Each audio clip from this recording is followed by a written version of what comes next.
Hello and welcome to another Master 15 Series 3 tutorial. Today's game is game number 12, Taz-Mania, and the goal is to beat the game. Now, personally I think this is one of the more tougher games to master, to the point that if you were playing this game for the first time, I would advise you using the spin attack. It feels like a Sonic game, but there's a lot more pits. When you're walking, yeah, at least it's bearable when you're walking, but to save time you obviously got to spin. As you can see, the top left L means your HP and P is your spin power. It drains really fast, but it also recovers really fast, to the point that if you do a spin jump, you can also spin again like a few frames afterwards just to get that little extra distance. You can see that the problem with the controls is that unlike Mario, where if you tap left for a frame, his dedication to go left is very slow. But it can go left very far if you are holding the left direction. For Taz-Mania's case, if you tap left for one frame, his direction of dedication will be like 100%. So it's very hard to control his landing. You can pick up a star for temporary invincibility, and allows you to actually kill enemies without having to use a spin attack.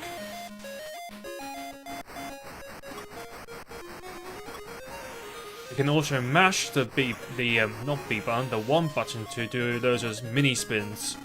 Because the meter fills up fast, and you can also get a little bit of reaction time if there's a pit coming up. The first boss is a bull, and this is the only boss in a game where you can actually trade and still win the fight.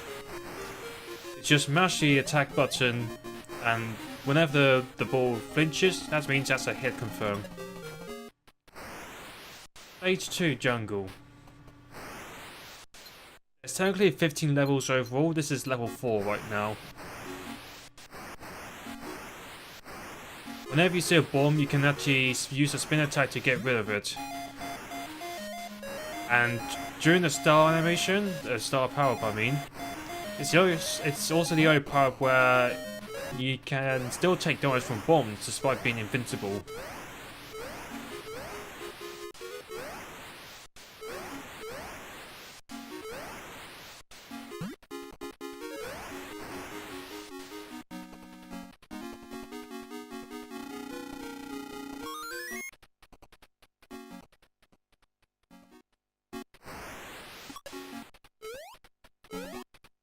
Level 2-2 has a lot of pits, as you can see, even blind ones if you did some blind jumps beforehand.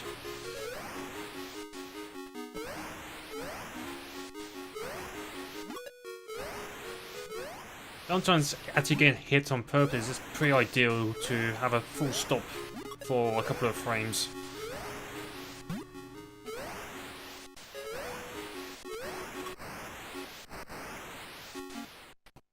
Now we're going to fight against the boss, Francis X Bushlad.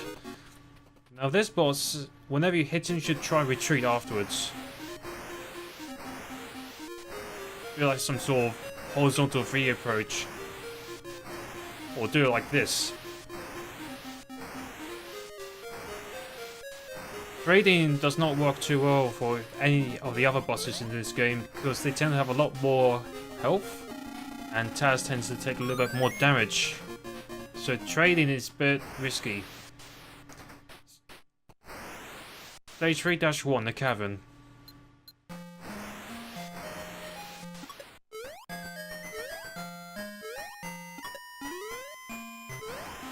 This is where the games get a little bit slightly more complex with level design. It's not always going to the right, for example, especially in the next level 3-2.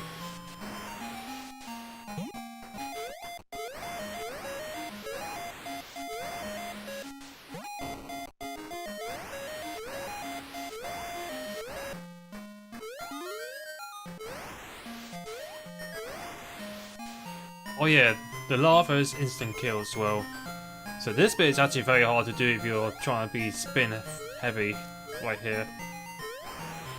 There you go.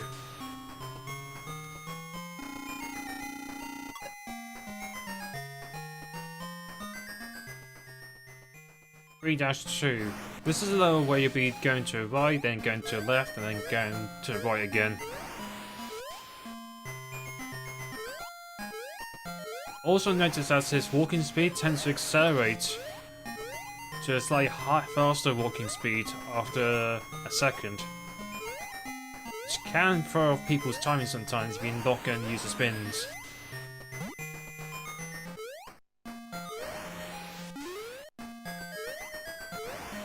There are some secrets, like here for example, you can get some food and also an extra 1-up. It may cost you some time, but for a game like this, survival plays a much bigger role.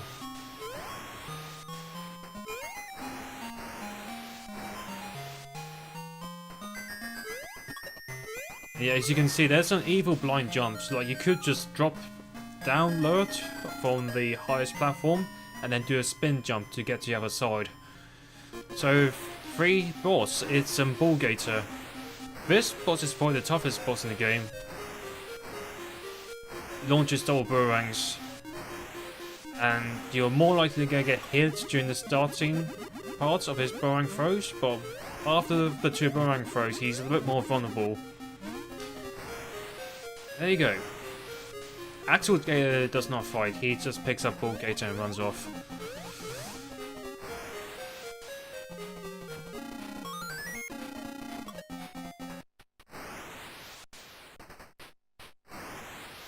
Stage 4-1, the Ruins.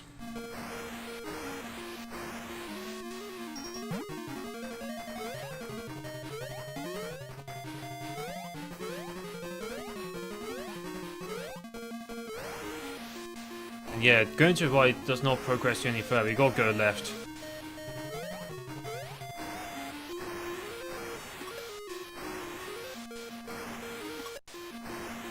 Fortunately, spikes in this game is definitely not an instant kill. Only took like around 5 hits and I have half my life left, so... There's some situations where you could take a hit from spikes and then do a spin, get to the other side like this, which saves a bit more time, with a very small sacrifice of HP. There you go, that's 4-1 done.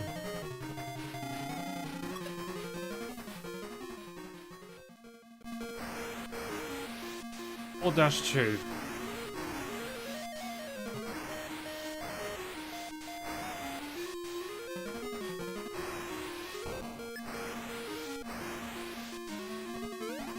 Now instead of going right, just go down here.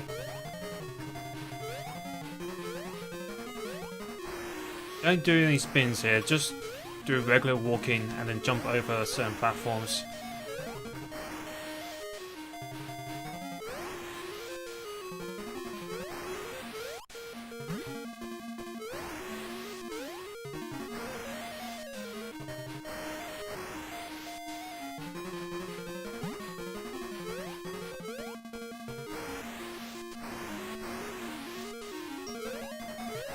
I'm near the end now. For this bit, just destroy the rightmost blocks to get to the end. Because if you destroy the left or middle block there, it actually leads to a pit. So 4- boss is the 2 witches. You can roughly get 2 hits per cycle, sometimes 3. You definitely do not want to get hit from them because you can lose quite a lot of life if you took way too much damage in the early part of the fight.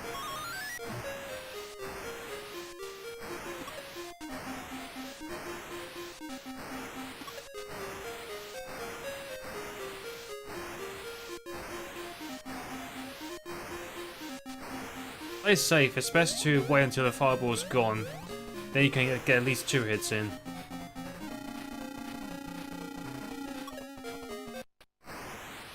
Final 3 stages. 5-1 Valley. Fun fact, this is the first segment in the Mega Drive release to take place in the valley. And unlike the Mega Drive version, you can actually destroy these square rockheads.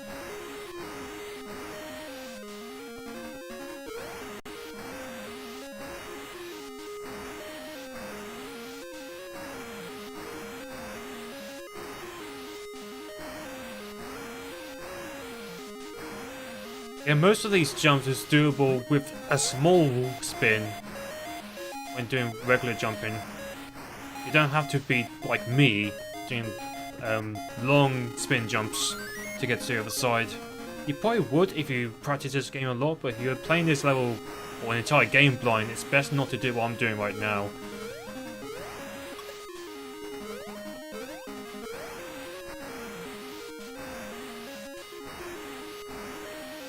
As you can see, I tend to do full spin, then a quick small spin afterwards because the power meter refills very, very quick.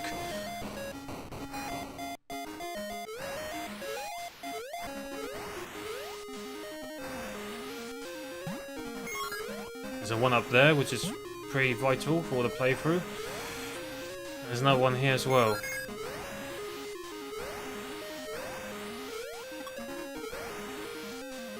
And there you go. Now, time to fight against the final boss, a giant seabird. Now the tip for this one is that whenever the seabird dives down, as in not just flying left to right, it's an actual attack, so you actually will take damage if you try and trade. When it recovers, it's also vulnerable to attack as well. So that's attacking, so you can't really do much. That's an actual attack, but when it flies left to right, it's you know, you can actually attack without taking damage.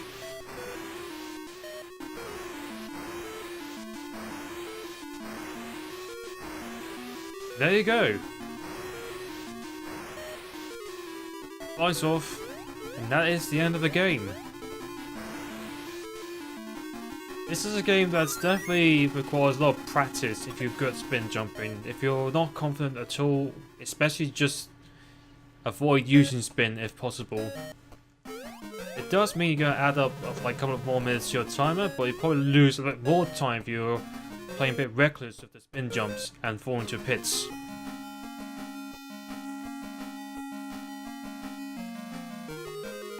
I hope you enjoyed watching this tutorial. Feel free to subscribe to the Sega Speedruns channel and click on that notification bell button, as it will send emails to your Hotmail accounts, email accounts, Google, whatever, for any new tutorial videos uploaded onto YouTube. I wish you the best of luck for the upcoming Master 15 Series 3 race.